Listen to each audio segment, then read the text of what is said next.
Welcome to became vlog. மறக்காம subscribe. இன்னைக்கு டே நம்ம நோம்பு வைக்க போகிறோம். டே 10. இன்னைக்கு எந்திரிச்சோம்னாலே கொஞ்சம் உடம்பு வலி வேற. என்னடா நீ தயிர் சோறா தின்றன்னு கேட்டால் அதுதான் எனக்கு பிடிக்கும். தயிர் சோறு ஒரு ஆஃப் ஆயில். உங்களுக்கே தெரியும் தயிர் சோறு எப்படி இருக்கும்னு. சும்மா அமிர்தமாக இருக்கும். தயிர் சோறை சாப்பிட்டுட்டு இல்லை, தயிர் சோறு சும்மா தரமாக இருந்ததுனால அதை சாப்பிட்டுட்டு அப்புறம் ஒரு மொஜிட்டோ கலரு நேற்று நோம்பு திறக்கும் போது கொடுத்தாங்க. சும்மா தரமாக இருக்கு காய்ஸ், வாங்கி குடிச்சு பாருங்க. அப்புறம் திருப்பி தூக்கத்தை போட்டு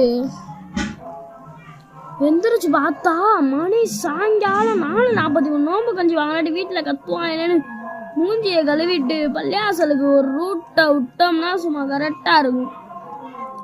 அங்கே போனால் நம்மளுக்கு முன்னாடி நிறையா சுலாய் நிற்கிறேன். அவங்களுக்குலாம் ஊற்றி கொடுத்துட்டு நம்மளுக்கு ஊற்றுவேன். அப்புறம் எப்படியே முட்டி மோதி வாங்கி வீட்டில் வந்து கொடுத்துட்டோம். திருப்பி நோம்பு திறக்க போடலாமா?